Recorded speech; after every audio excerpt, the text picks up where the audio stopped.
Maputi ka pero maitim ang singit mo, hindi ka naghihilod. Ay, naku, Inday! Ah! Alam nyo, kahit hindi ako maghilod, maputi yan.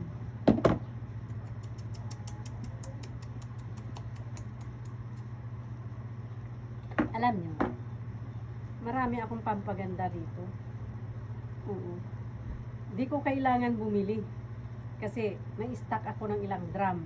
Okay? Pero, kahit sabihin natin na maputi, hindi ko kailangan ipaliwanag yan. Okay? Nakikita nyo yan.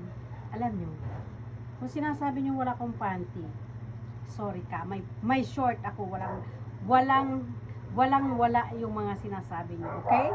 So, enjoy. Dapat nga, mag-enjoy kayo dahil napapanood niyo yung mga ganyan.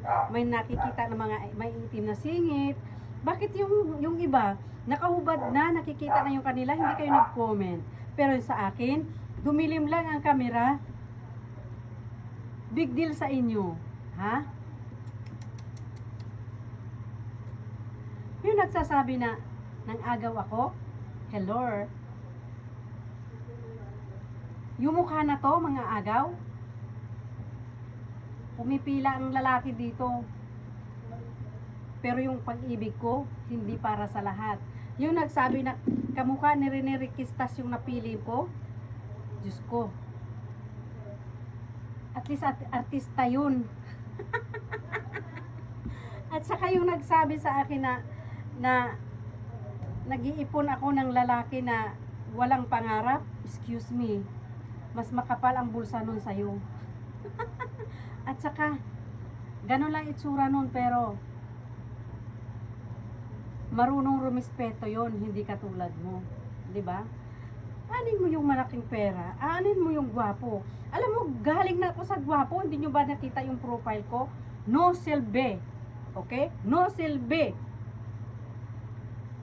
Wala. Ito lang ang silbi.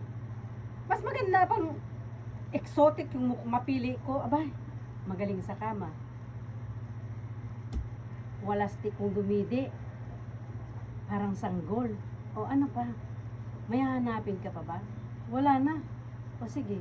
Kayo sa gwapo, ako sa exotic. Gusto nyo ba? Ganun naman talaga ang labanan. Kung ikaw, hindi ka marunong, wala akong magagawa dyan. O. Kung madilim man ang singit ko, thank you. Diba? Eh bakit hindi nagreklamo yung nakarelasyon ko? Diba? Nagugulat nga eh. Maputi daw. Eh baka naman ang sa inyo yung nakikita nyo, hindi sa akin, nagre-reflect sa camera. Naluluka ko sa inyo.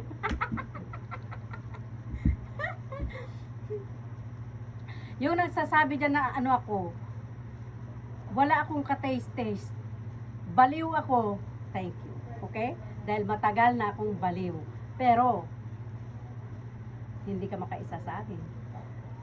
Kasi kung maldita ka, mas maldita ako sa'yo.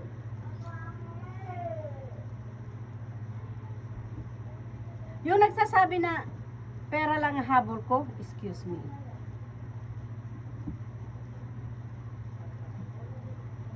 Hindi ko kailangan ng pera. As long na masaya ako sa kama, wala pa yung pake. Okay? Yung sinasabi nyo ng agaw ako, pangatlong kabit na ako, excuse me. Hindi ko sila mahal. Okay? Hindi ko sila mahal. Isa lang yung minamahal ko. Okay? Yung asawa. Bakit sinasama nyo sila sa akin? Hindi ko sila mahal. Ang mahal ko, yung asawa niya. Hindi yung kabit o yung asawa niya. Yung lalaki, yung tata, yung mahal ko, hindi yung babae. Okay? Bakit sinasama nyo? O, di ba? At least nang agaw ako. Kaysa, mas maganda yung nangaagaw ako. At least, nangihiram lang naman ako. Walang papel, walang ano. Di ba? Ang gusto ko lang saya. Oo. Ayaw ninyo yun.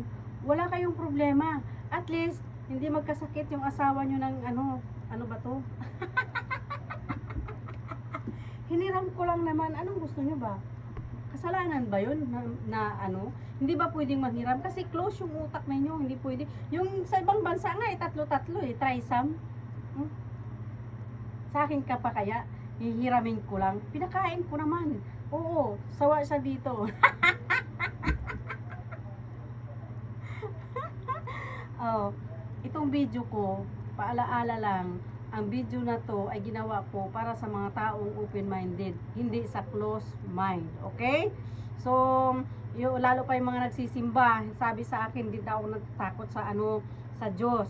Alam nyo, ako takot na takot sa Diyos. Kasi nang dahil sa inyo, nagulo ang buhay ko.